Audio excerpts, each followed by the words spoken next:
puasa 1 bulan Ramadan plus 6 hari Syawal, nilainya sama dengan 1 tahun penuh. Yang kedua, ini yang paling penting juga untuk dipahami, bahwa teknis penunaian puasa Syawal ini diungkapkan dengan kalimat thumma atba'ahu sittan, kemudian diikuti menggunakan diksi kata thumma, lalu menggunakan kata atba'a.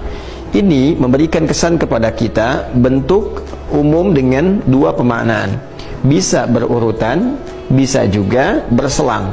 Karena kata thumma itu memberikan kesan jeda yang bisa berurutan secara langsung atau diselingi oleh satu kondisi, kegiatan atau peristiwa yang lain, tapi tetap diikutkan dalam frame yang sama. Artinya penunaian ibadah siam sunnah di bulan Syawal ini selama 6 hari itu bisa dilakukan dengan dua cara. Bisa berurutan, berangkai bersamaan, hari kedua, ketiga, keempat, kelima, keenam, ketujuh di bulan Syawal. Jadi sejak dimulai dari hari kedua boleh puasa. Kalau ingin langsung berurutan, ketiga, keempat, kelima, keenam, dan hari ketujuh, 6 hari. Jadi selesai kalau dikerjakan berurutan di hari yang ketujuh di bulan Syawal, karena hari pertama haram hukumnya berpuasa. Namun jika ada kondisi yang menjadikan tidak memungkinkan dilakukan secara berurutan, maka boleh. Misal diselang dulu selama 1 hari, 2 hari, atau berdasar kondisi tertentu.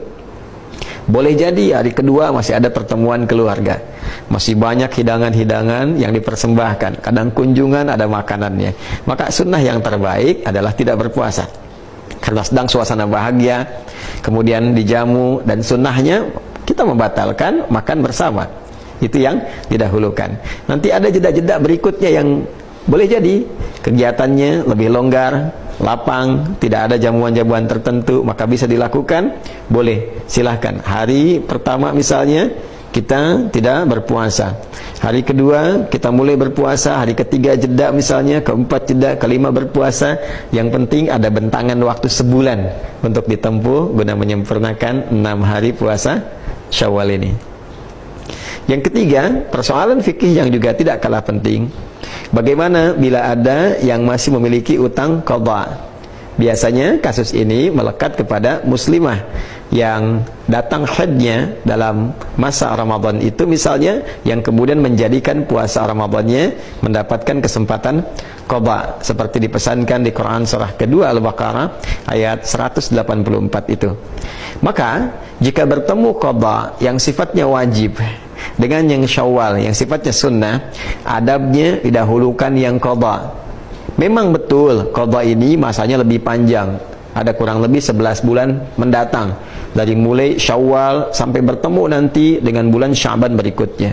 Tapi penting diingat, kita tidak bisa menentukan kapan ajal itu akan tiba, kapan ajal datang. Karena itu daripada pulang kepada Allah membawa status berhutang, lebih baik selesaikan qadhanya.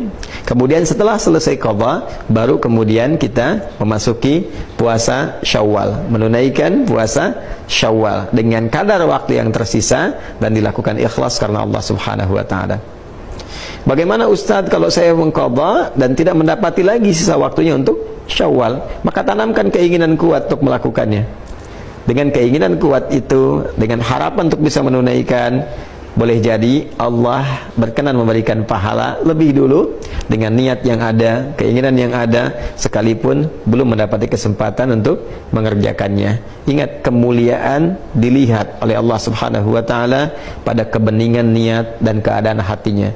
La yu'akhidhukumullahu billagwi fi aymanikum walakin yu'akhidhukum bima kasabat qulubukum.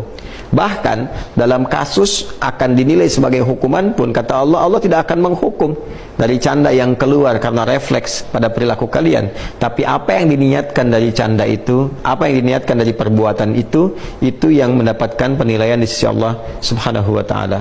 Boleh jadi walaupun tidak mendapati kesempatannya, tapi karena ada keinginan kuat, niat, harapan, dan ingin mengikuti tuntunan syariat, itu yang mendapatkan penilaian di sisi Allah Subhanahu wa taala. Saudara-saudariku, kesempatannya hanya di bulan Syawal, tidak ada di bulan yang lain. Karena itu, mari kita optimis, memaksimalkan niat di dalam hati kita, mengondisikan ikhtiar kita. Semoga Ramadan yang telah tuntas ditunaikan bisa juga diikuti dengan kesempurnaan penunaian puasa 6 hari di bulan Syawal.